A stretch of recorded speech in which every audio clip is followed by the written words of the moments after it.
mettons. Je change effectivement le taux de remise en 0,5%. Ceci me convient, j'enregistre, je confirme, il me crée ma deuxième ligne de commande. Ma commande est terminée, je la valide. Je confirme une dernière fois les choses. À partir du moment où cette commande est validée, je peux l'imprimer, je peux la voir avant de l'imprimer, je peux la faxer directement si bien entendu je suis équipé d'un modem qui route automatiquement sur le fax de mon fournisseur par rapport à sa fiche article. Lorsque je fais aperçu, cela me permet de voir un petit peu quel type de commande j'ai, quelle est sa valeur, quel est son montant, et de me faire une idée très précise de ce que va recevoir le fournisseur. Rappelons que pour faire cette commande, ma saisie s'est ramenée à des choses tout à fait primaires et élémentaires, avec très peu de temps perdu et de saisie faite. Lorsque je vois ici que mes microforêts, dont on m'avait renseigné le délai, puisqu'il figurait dans ma nomenclature, à ce moment-là, il m'affiche le délai de livraison probable. Un outil très petit, mais en vérité très puissant, qui a une véritable fonction achat. Je quitte mon aperçu. Bien entendu, il faudra qu'à un moment, je réceptionne cette pièce. Je pourrais aller soit dans le magasin si c'est une commande magasin, soit directement parce que je vois les pièces m'arriver en livraison. Je vais sur mon fournisseur et de ce fournisseur, j'affiche en fait les commandes en cours. Bien entendu, je retrouve ma commande de ce jour. Je zoome sur cette commande. Et l'avantage, je vais faire ma réception, non pas sur un bon de réception dûment saisi, mais sur chaque ligne de ma commande, je vais dire les microforêts. Effectivement, le distributeur s'est comporté avec une diligence extrême, puisqu'il m'a livré le jour même. Et là, je dis 2, puisque j'ai la totalité de ma ligne soldée, j'enregistre, et ma ligne se trouve soldée ici. En revanche, pour les raccords, pour l'instant en urgence, je n'en ai reçu que 2, et donc bien entendu j'enregistre, mais ma ligne ne sera pas soldée, et la commande apparaîtra en quantité à réceptionner. J'abandonne en fait ma commande, j'enregistre mes modifications, et je retrouve bien entendu une situation où je peux consulter pour ce fournisseur toutes les commandes non soldées, toutes les commandes soldées ou toutes les commandes regroupées. Cette fonction achat va bien entendu, il va sans dire qu'il y a une fonction réapprovisionnement automatique. Je clique sur magasin, je vais sur réapprovisionnement. Il m'affiche la liste de tous les articles qui sont désormais en dessous de leur point de commande et il va recommander dans les quantités que je lui ai préconisées dans la fiche article au fournisseur privilégié. Si je fais en réalité commander ici tous les articles, je peux tout sélectionner ou tout désélectionner. Si je dis commander ici, il me dit il y a 9 références sélectionnées, la commande se monte à 10 460 francs. Voulez-vous continuer? La réponse est oui. Commande pour le magasin 5, OK. Et à partir de ce moment-là, je pourrais afficher en réalité mes réappros en cours. Nous allons pouvoir aller visualiser les commandes de réappro. Lorsque nous saisissons ou que nous voyons une commande de réapprovisionnement, en réalité, on s'aperçoit que la totalité des articles qui figurent dans cette commande sont des articles qui, rappelons-le, ont été automatiquement consolidés au sein de cette commande à partir de demandes diverses et de commandes même successives lors d'un réapprovisionnement automatique. Ayant vu la fonction de commande et de réception, je vais pouvoir maintenant être à même de visualiser la notion de fournisseur. Un fournisseur, bien entendu, est un élément important d'une GMAO. Il bénéficie d'indicateurs et ces indicateurs par fournisseur vont me permettre formellement de vérifier en permanence ma position sur l'année 2001 en nombre de commandes, mais je pourrais être à l'année antérieure, en proportion des achats entre les commandes magasins pour 63%, pour un volume de 5 000 francs sur 7 904, ou pour 2 904 francs de commandes magasin pour 36% de la valeur totale des commandes réalisées avec ce fournisseur, avec bien sûr une capacité de faire varier les graphes autant de fois et dans autant de typologies que je le souhaite. Le suivi de fournisseurs s'accompagne d'un suivi bien entendu au sein du magasin. Le magasin doit fournir également des indicateurs qui sont extrêmement précieux pour les gestionnaires de stock. Ces indicateurs sont des indicateurs à la fois visuels, extrêmement simples, mais très pertinents. Ici, je vais afficher en fait en permanence la totalité des entrées. Ici, je vais afficher en permanence la totalité des sorties avec, si je le veux, des valeurs qui s'affichent, moins 842 francs au mois de mai, etc. Ça veut dire que, bien entendu, au fur et à mesure que je vois l'évolution de ces courbes, je peux mesurer que je suis en augmentation de stock ou en diminution du stock. Cette vision immédiate sert à réactualiser des conduites en termes d'achat qui sont extrêmement importantes.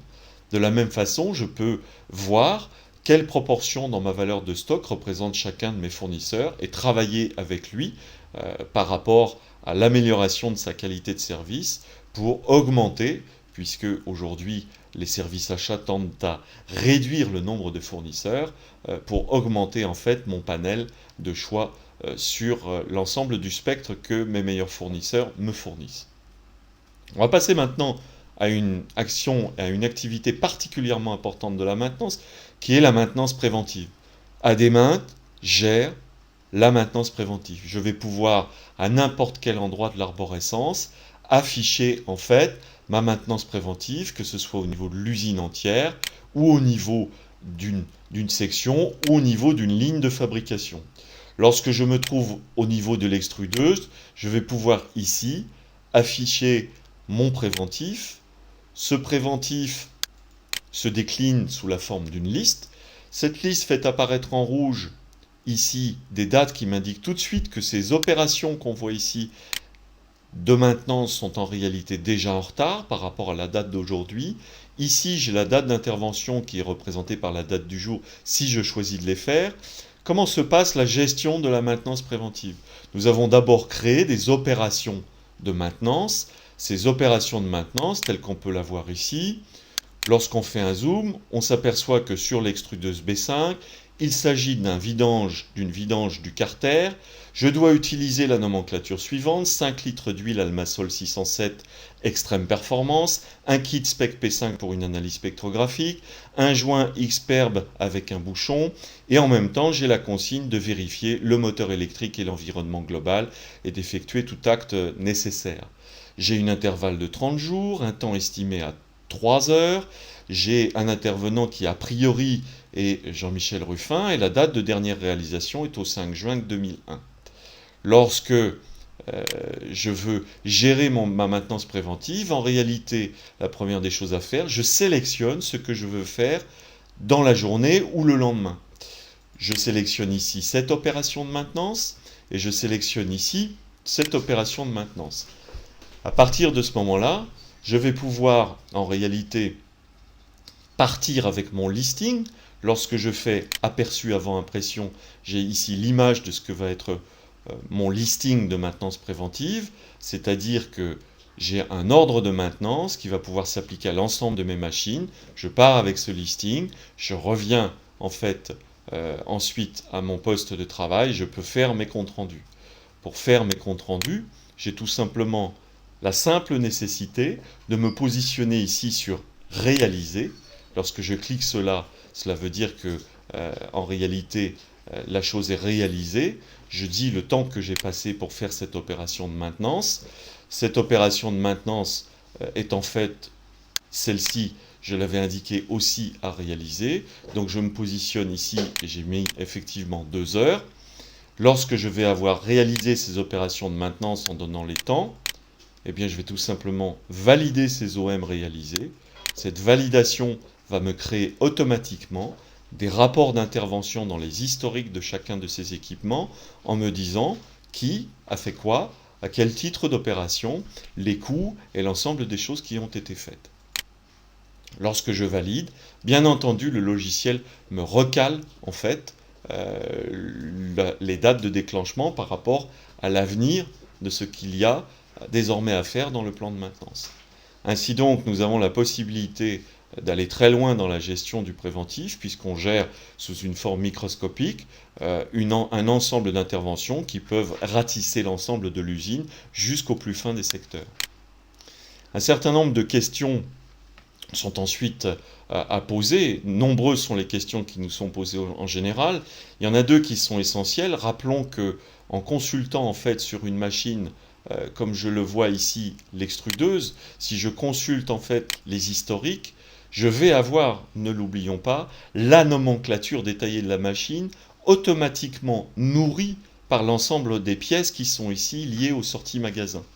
Rappelons-le, je peux afficher la main-d'œuvre, je peux afficher la main-d'œuvre avec les sorties magasins, mais je peux afficher aussi uniquement les sorties magasins, sans les achats et sans autre forme de tri. Et à ce moment-là, j'ai bien tout l'ensemble de ces articles qui sont en fait destinés et qui s'impliquent justement à cette machine-là. De la même façon, je vois les critères de répétitivité qui me donnent une indication formelle sur l'absence de fiabilité au niveau de cette position fonctionnelle de la machine.